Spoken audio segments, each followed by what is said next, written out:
بسم اللہ الرحمن الرحیم صلی اللہ علی حبیبہ سیدنا محمد و آلہ و اصحابہ وسلم۔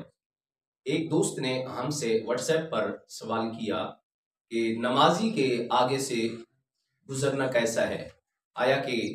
نمازی کے آگے سے گزر کر جانے والا گنہگار ہے یا اس میں کوئی مسئلہ نہیں ہے؟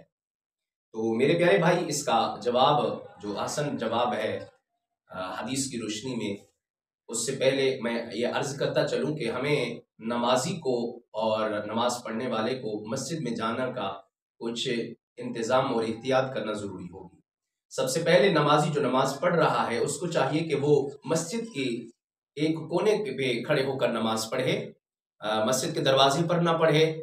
جہاں سے لوگ مسجد کے اندر والے باہر آتے ہیں اور باہر والے اندر کی طرف انٹر ہوتے ہیں، تو وہاں پر راستے میں کھڑے ہو کر نماز نہ پڑھے۔ سنتیں ادا کرنی ہیں، جیسے فجر کی سنتیں ہوتی ہیں، وہ سنتیں ادا کرنی ہیں تو آپ سائڈ پر کھڑے ہو کر سنتیں ادا کریں، یا آپ نے نماز جماعت کا لینے کے بعد پھر آپ باقیہ جو نماز پڑھتے ہیں وہ بھی آپ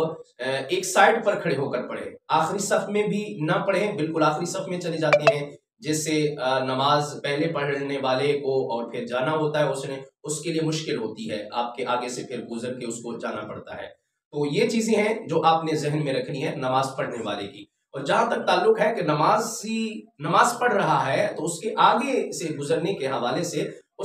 ایک حدیث مبارکہ ہے، جامع ترمذی شریف کی حدیث پاک ہے اور حدیث نمبر 336 ہے،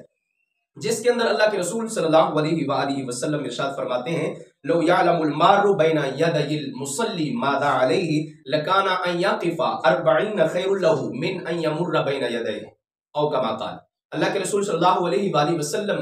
ارشاد فرماتے ہیں کہ اگر نمازی کے آگے سے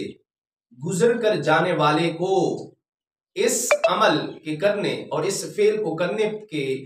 گناہ اور اس کے عذاب کا پتہ چل جاتا تو وہ شخص جو گزر رہا ہے وہ کبھی بھی نہ گزرتا اس کے آگے سے، حتیٰ کہ اس کو 40 سال ہی کیوں نہ کھڑے ہونے پڑتا،